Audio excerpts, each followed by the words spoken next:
अपन आज शुरुआत करते हैं विषय की। रोग से इंसान मर जाता है, रोग से इंसान मर जाता है। केवल रोगी रहे तो मर जाएगा।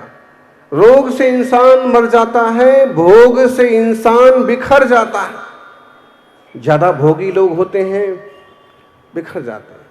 रोग से इंसान मर जाता है, भोग से इंसान बिखर जाता है, योग से इंसान संवर जाता है।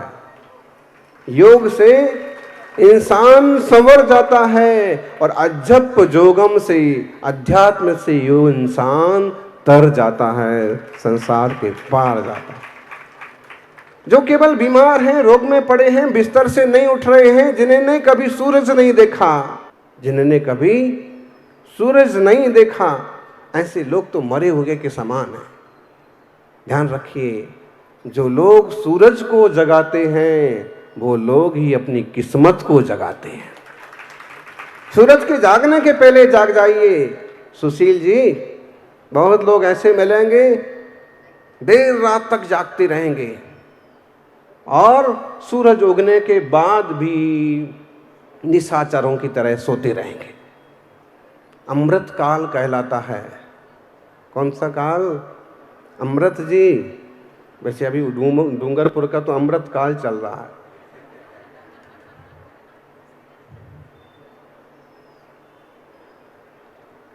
ब्रह्म मुहूर्त अमृत काल कहलाता है, ब्रह्म काल कहलाता है।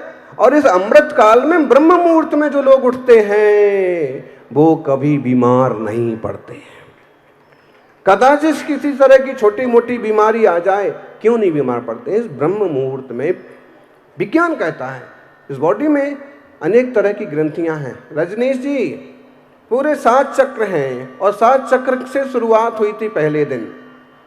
7 चक्रास हैं और उसके ऊपर महाराज श्री ने पूछा कि महाराज चक्र का मतलब क्या? वहाँ ग्रंथियों का संयोजन है, वहाँ एक तरह एनर्जी केंद्र है। जैसे हम मूलाधार चक्र की बात करें, स्वादिष्ठान की बात करें, एनर्जी के सेंटर हैं। और नाभि स्थान मणिपुर चक्र की बात करें तो खासकर ये अग्नि का स्रोत है, अग्नि का केंद्र है, पावर फैक्ट्री है। अगर हम आगे अनाहत की बात करें, विशुद्धि की बात करें, आज्ञा चक्र की बात करें या सहस्रार चक्र की, इसी पर बात करेंगे तो प्रवचन पूरा हो जाएगा। योग दिवस जरूर है, लेकिन योग के साथ साथ हम संयोग की बात भी आपको जरूर बताएंगे। ये चक्रास होते हैं, ग्रंथियों का संतुलन है। खासकर बॉडी में विज्ञान भी कहता है थायराइड ग्लैंड्स कहाँ होता है जी? थायराइड प्रॉब्लम किस किस को हुआ? कहाँ होता है थायराइड ग्लैंड्स? इधर होता है। इतनी छोटी सी चीज, इतनी छोटी सी ग्रंथि है कि अगर उसमें कुछ डिस्टर्ब हो जाए तो इंसान एकदम से सूख करके काड़ी हो जाए, या फिर सूखा हुआ आदमी भी फूल करके गुब्बारा हो जाए, आवाज बिगड़ जाए, शरीर बिगड़ जाए, ढेरों बीमारियां हो जाए, सिर्फ इतनी सी। लेकिन इसको संभालने का तरीका क्या है? थायराइड ग्लैंड को सही करने का बहुत सुंदर तरीका है उज्जाई प्राणायाम। मुद्रा बनाइए और उज्जाई प्राणायाम कीजिए। उज्जाई प्राणायाम कैसे किया जाता है? सबसे पहले तो अब हम हरी बीमारी का इलाज बताएंगे तो फिर बाबा रामदेव क्या करेंगे? फिर भी यहाँ पर एक बहुत सुंदर 16 पाखुड़ी के हरे कमल की रचना होती है, नीले कमल की रचना होती है, और उस पर बीजाक्षर की रचना होती है, यम बीजाक्षर होता है। उसके साथ प्राणायाम होता है। खासकर उज्जाई प्राणायाम ही बता देना चाहते हैं। इस तरह की मुद्रा बनाए, मुंह से हवा नहीं लेना है, नाक से भी हवा नहीं लेना है, लेकिन अंदर वायु जाना चाहिए। उस समय जो प्राणायाम होता है वो उज्जाई प्राणायाम कहलाता है।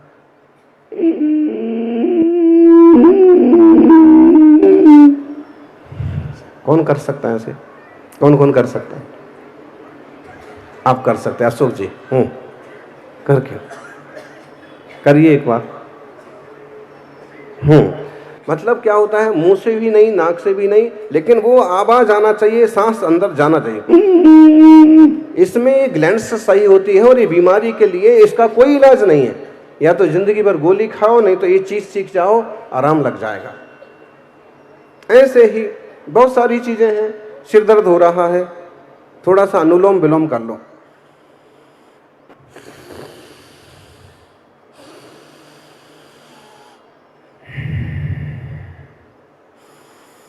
सिर दर्द धीरे धीरे डाउन हो जाएगा। माइग्रेन हो रहा है, गर्मी से हो रहा है, गर्मी के मौसम में हो रहा है, तो आप सिर्फ अनुलोम करो।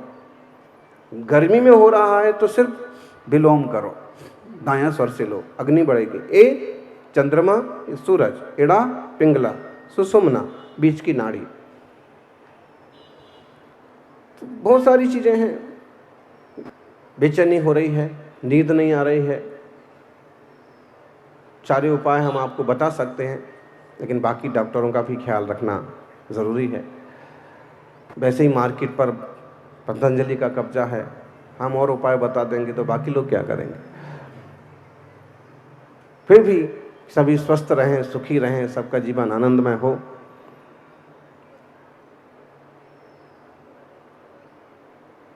आप सांस को देखिए कभी। एक प्रक्षा ध्यान भी है, और हमने जप जोगम की जो परिकल्पना की, बहुत अच्छा उसका एक प्रयोग है। आप पेट को देखिए, अपनी सांसों को देखिए। सांस लेते हैं तो आपके अंदर हवा आना चाहिए, पेट फूलना चाहिए।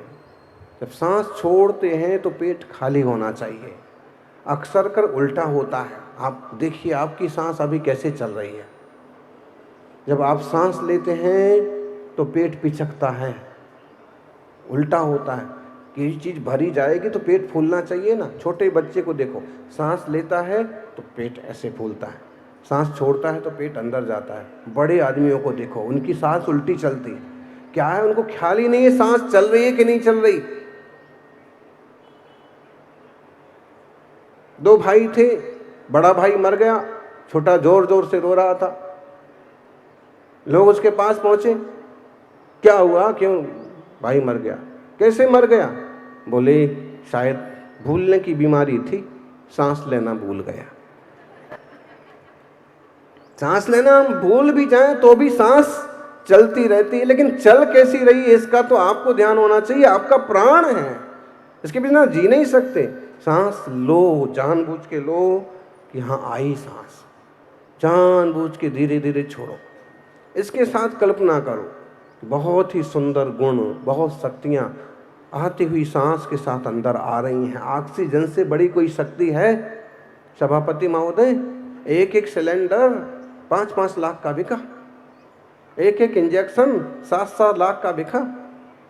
आपने बेचा है, किसी ने, ऐसा हम नहीं कह रहे, लेकिन आपत्तियां ऐसी आती हैं कि इंसान को सांसें खरीदना पड़ती हैं। ऑक्सीजन मुफ्त में मिल रही है पेड़ों से।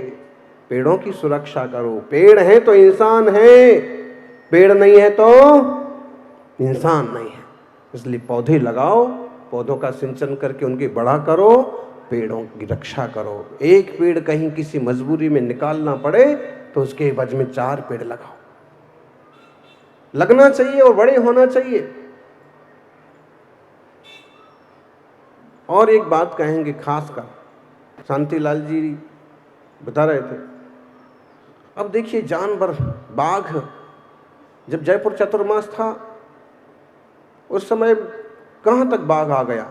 गांधीनगर चतुर्मास था, सचिवालय में बाघ आ गया, सचिवालय में, विधानसभा में।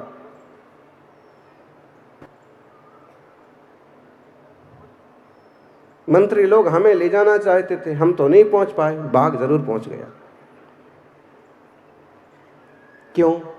उनकी जगह लोगों ने, सरकार को ध्यान रखना चाहिए, शहर की सरकार को ध्यान रखना चाहिए कि शहर के बीच में अगर कोई ऊंची टेकड़ियां हैं, स्पेशल पार्क्स हैं, तो उनको ऑक्सीजन जोन बोल करके ही घोषित किया जाए और उस टाइप के नियम बने कि उस पर कोई कब्जा और खरीद फरोख्त ना हो पाए। ऐसे ही अगर कोई बड़े जंगल हैं, वो जंगल को भी तेंदुआ सफारी अभयारण्य इस टाइप से घोषित करें, उनकी मर्यादाएं हों, ताकि ऑक्सीजन के फेफड़े हैं ये, हमारे फेफड़े सिर्फ हमें जिंदा रखते हैं, लेकिन वन, जंगल, पहाड़ ये पूरी सृष्टि को जिंदा रखते हैं, सब लोगों को ऑक्सीजन देते हैं। फेफड़े हैं। लोग झीलें खा जाते हैं, तालाब खा जाते हैं, अरे भाई क्या क्या नहीं खा जाते हैं, गिट्टी, डामर, सब चीजें। थोड़ी सी समझदारी रखो। तिजोरी में पैसा जरूर आ जाएगा, लेकिन तुम्हारे लिए, तुम्हारी आगे वाली पीढ़ियों के लिए बहुत खतरे का काम हो जाएगा। इसलिए प्रकृति जैसे चलती है, हमें प्रकृति के अनुकूल चलना चाहिए। पेड़ पौधे मुस्कुराते हैं, आपको देख करके आपकी गाय रवाने लगती है, आपको देख करके आपका कुत्ता पूंछ हिलाने लगता है। ऐसे ही आप जिस पौधे को पानी देते हैं, आप उसके पास पहुंचते हैं तो उसका एक फीलिंग्स अलग होती है। आप देखिए, करके देखिए। प्यार से खेती भी की जाए, पौधों को पानी और समय पर खाद दिया जाए, तो वो भी दुगनी फसल देते हैं। उनमें भी चेतना है। सौभाग्यशाली हो। योग का मतलब है अपने आप से जुड़ना, योग का मतलब है परमात्मा से जुड़ना। योगी स्वरान जिनान सर्वान योग निर्धूत कलमसान योगैस्त्रिविरहम बंधे योगस्कंध प्रतिष्ठितान। 1500 साल पहले का ये श्लोक है, पूज्यपाद स्वामी ने लिखा। वो कहते हैं सच्चे योगी तो वो हैं जो हर हाल में अपने आप में अपने से जुड़े हैं। लेकिन आजकल हम योग, आसन, प्राणायाम का स्वास्थ्य के लिए प्रयोग कर रहे हैं, ये भी बुरी बात नहीं है। बिस्तर में पड़े रहने से अच्छा है ब्रह्म मुहूर्त में उठो। अमृत काल में पिट्यूटरी ग्रंथि जो एक स्पेशल ग्लैंड्स है, उससे सेरोटोनिन नाम का श्राव होता है, वो अमृत के समान काम करता है बॉडी के लिए। अगर आप ब्रह्म मुहूर्त में जाग रहे हैं तो उसका पूरा लाभ बॉडी को मिलेगा। आप शांत रहेंगे, गंभीर रहेंगे, बुद्धिमान बनेंगे, तरक्की करेंगे। लेकिन ब्रह्म मुहूर्त में आप सोते रहे तो आप शैतान के अलावा और कुछ नहीं बनेंगे। खुरापात सूझेंगे, उठापटक सूझेंगे, बीमार रहेंगे। इसलिए भोर में उठ के, ब्रह्म मुहूर्त में उठ के ब्रह्म स्वरूप का स्मरण करो, ब्रह्मा का स्मरण करो, आदि ब्रह्मा का स्मरण करो। सौभाग्यशाली हो। व्यायाम से तन मजबूत होता है, व्यायाम करने से बॉडी मजबूत होती है, योग करने से मन मजबूत होता है, और अध्यात्म योग करने से आत्मा मजबूत होता है। अच्छा, आज भी अज्जप योगम का बहुत अच्छा प्रयोग हुआ। आप विचार कर सकते हो, 1 घंटे लगातार हम जैसे मंच पर पहुंचे कि देवता खुश हो गए। कल शाम को पत्रकार महोदय आए कई सारे और कहने लगे महाराज जी ऐसा आशीर्वाद दो कि डूंगरपुर हरा भरा हो जाए। हमने कहा कि बहुत बढ़िया बात है। हमने कहा संघ तो जहां भी जाता है, जहां रहता है, वहां हरा भरा ही हो जाता है। मालवीय जी मंत्री थे, आए कहने लगे महाराज अंधेश्वर में आशीर्वाद दो कि सब हरा भरा हो जाए, पानी कन नहीं गिर रहा है। हमने कहा कि ठीक है। वो गए और पानी बरसना चालू हो गया। 5-7 दिन लगातार पानी बरसता रहा। फिर आए वापस, बोले महाराज अब बंद करो। हमने कहा कि दिगंबर मुनि ना बंद करते ना चालू करते हैं, ये तो परमात्मा से प्रार्थना करते हैं कि सारी सृष्टि खुश रहे, सबका मंगल हो। उनके जाते ही वापस बंद भी हो गया। योग संयोग होते हैं। अभी एक सुरेश रावत, हाँ ऐसा ही योग संयोग बना कि सुरेश रावत थे, 4-5 मंत्री थे, भागीरथ चौधरी केंद्रीय मिनिस्टर, और हरियाली तीज पर आर्य की कम्युनिटी में पौधारोपण का कार्यक्रम रखा। तो ये और भजन लाल जी को भी आना था, लेकिन ज़्यादा पानी बरसने से वो उनकी जो होता है ना प्रोटोकॉल, ये प्रोटोकॉल महाकाल से भी खतरनाक होता है, मिलने नहीं देता। उनकी इच्छा है। मोहन भागवत के साथ भी ऐसे हुआ जयपुर में। वापस दिल्ली में आए, वो बात अलग है, लेकिन बोले मैं तो आ रहा हूँ, निकल रहा हूँ, लेकिन ये प्रोटोकॉल वाले, ये सिक्योरिटी वाले संसार बहुत खतरनाक है ज्ञानी, ज़्यादा सुख सुविधा भी कभी कभी। अब अभी की बात देखो, हम अपने रोड से चले जा रहे हैं और शायद सुरेश रावत अपनी लवाजमे के साथ सड़क से चले जा रहे हैं, हम अपनी स्पीड नहीं रोके, वो अपनी गाड़ी धीमी तो किए, लेकिन ये सोचने लगे हो पता नहीं महाराज जी को रास्ते में रोक सकते कि नहीं रोक सकते, और हम अपने रास्ते से चलते गए। हुआ ऐसा, मिनिस्टर्स घंटे भर बैठे, घंटे भर चर्चा चली बढ़िया। तभी हमने कहा कि भाई अब हमारा दूसरा साधना का टाइम है, तो पानी बाहर बरस रहा था, तो हमने कहा कि देखिए वृक्षारोपण करना तो ऐसे ही में करते हैं। बाहर गेट तक पहुँचे, अशोक पाटनी जी ने कहा कि महाराज जी छाता ले लेते हैं। मैंने कहा कि मुनि महाराज के ऊपर छाता नहीं लगता, चाहे पानी बरसे चाहे आग बरसे, कोई श्रावक जबरदस्ती लगा ले वो उसकी बात है, बाकी हमारी अनुमति से हमारे ऊपर छाता नहीं लगता, हम तो प्रकृति से मिले जुले। तो फिर वृक्षारोपण कैसे होगा पौधा? मैंने कहा कि चलो गेट तक, गेट पर पांव रखा, देहरी पर पांव रखा, पानी एकदम फुल स्पीड में चल रहा था, एकदम रुक गया जैसे स्विच ऑफ हो गया। और फिर सबके नाम का एक भागीरथ चौधरी, गौतम दत्त, ये सुरेश जी, ऐसे और 4-5 जने जो थे, सबके नाम के एक एक पौधारोपण किए। 7-8 मिनट हो गए। फिर हमने कहा कि बस अब आप लोग निकलिए, हम पानी में बाहर, बरसते पानी में बाहर जाते नहीं है, चलते चलते बरसने लगे कोई बात नहीं, अब हम अंदर जाते हैं। जैसे हमने वापस देहरी के अंदर पांव रखा, उनने अपनी गाड़ी में पांव रखा, वापस स्विच ऑन हो गया, पानी जोर से बरसने लगा। आप प्रकृति से, एक उदाहरण क्यों सुनाया हमने, प्रकृति से आप मेल मिलाप बढ़ाइए, प्रकृति आपका साथ देने के लिए तैयार है। खाना भी धरती से मिलता है, पानी भी धरती से मिलता है, आसमान से मिलता है, पेड़ पौधों से फल मिलते हैं, प्रकृति आपको देने के तैयार है। लेकिन प्रकृति के साथ अन्याय करोगे तो कैसे काम चलेगा? योग भी हमें प्रकृति से, पर्यावरण से जोड़ने का काम करता है, परमात्मा से जोड़ने का काम करता है। ऐसे अपनी तरफ मुड़िए, अपने से जुड़िए। ध्यान रखना, इंटरनेशनल बनना जरूरी नहीं है। लोग कहते हैं इंटरनेशनल लेवल पर, अभी वो रजनीश जी, उनकी टीम आकर के वो ना इंटरनेशनल अवार्ड्स इस भाषा का, प्राकृत भाषा को अभी वैसे मोदी जी ने भी घोषित किया है, क्लासिकल लैंग्वेज। हमारी पुस्तकें उनके पास पहुंची हैं और प्राकृत भाषा की जब उन्होंने सारे उल्लेख देखे हैं, और शिलालेख तो हैं ही ढेरों, संस्कृत से प्राचीन भाषा है, देश की प्राचीनतम भाषा है,